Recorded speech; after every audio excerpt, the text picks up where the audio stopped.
something that you can feel called to do right now. Your instincts are correct. People might be telling you that it is too risky, too much of a gamble, but that is kind of the voice of negativity around you. Let's take a closer look. I just caught sight of the Six of Wands at the bottom of the deck when I shuffled then. I had a peek, and that is the card of victory. Well, this is interesting. Remember this card. Two cards that came out of this deck are plotting and gossip. So there could be people really having an opinion over what you're doing, or somebody may be coming back into your life is what these cards seem to illustrate. But it may not be a love reading, so just take it how it feels right to you, how it fits for you. But there seems to be a situation where you've had to be really strong because you've been shafted in the past and left kind of feeling forlorn. Now, it could have been a job that you'd hoped would go really well and take you places and ended up not. It could be a person who kind of walked away, or there was some conflict there. Any kind of situation where you felt like you were on the losing side of a battle here. And you know, so you've sort of had to find your strength, and you've healed, you really are in a great place now. Now, all of a sudden, there is some big shift here that is actually going to change everything. This is the wake-up call from the angel, rising these people up out of the ground where they have been asleep. And you know, this is color, this is black and white, so it's a big shift, and so it's considered the wake-up call, wake up and smell of coffee.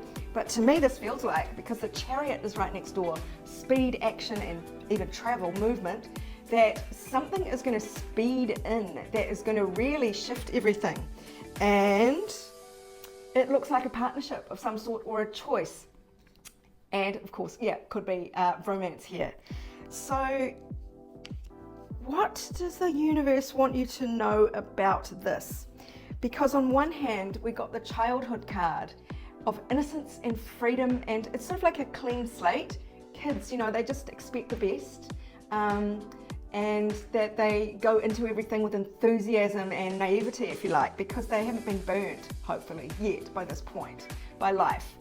But there is the optical illusion that we all carry, that we're no longer this child.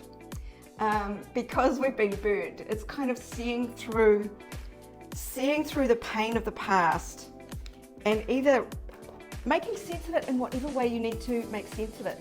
If you believe in lessons, then it's a lesson that you've learnt from.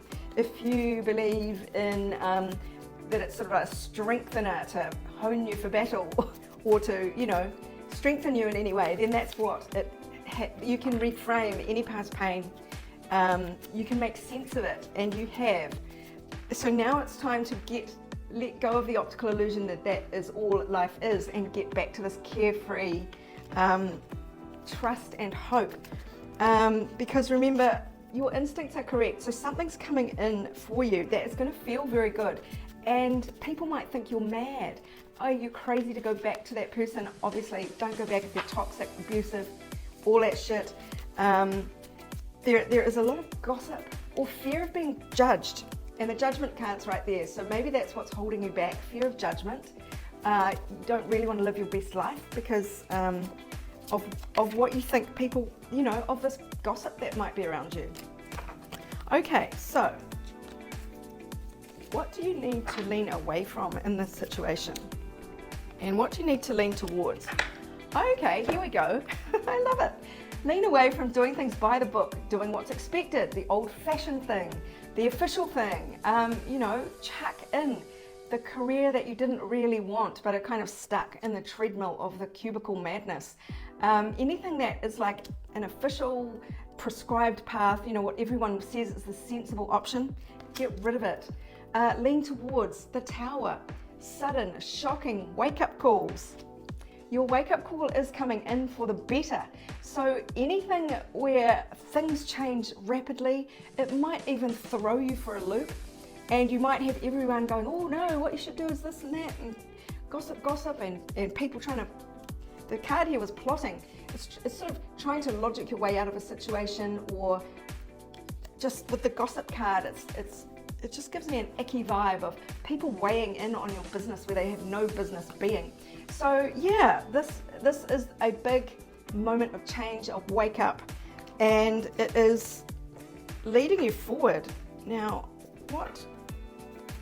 No, I'm going to go to these other decks here. What is on the other side of this big change? Following your instincts, ignoring the negative forces around you. It may seem like a risky gamble, but you are being called in a certain direction for a reason. Friends might have something to do with this. The card here that came out is friendship, support, fun, unity, and play. Again with the children sort of vibe here, playfulness. Get playful with it. Treat life like a game in a way. You know, this is saying, suck it and see, which I like to think is, you know, a milkshake. What flavour is it? Suck it and see. I'm not sure exactly the origins of that phrase, but anyway. Starseed, what lights you up? So yeah, your hard work is also paying off. Remember we had the strength card here. You've paid your dues in some way. So it's really time to lean into the you-ness of you. Get more playful, follow what lights you up. And if it is a new career that everyone thinks you're mad to, you know, leave the law and become a sound healer, whatever it might be, that really sparks you, the universe is saying go for it. And your hard work is paying off. You've actually done the hard yards. So remember this above all else, your instincts are correct right now. Ignore the gossip. All right, if you'd like a personal reading, you know what to do. Go to my website, abundancelovejoy.com. I'd love to do a reading for you. Otherwise, this is Sarah, wishing you much abundance, love, and joy.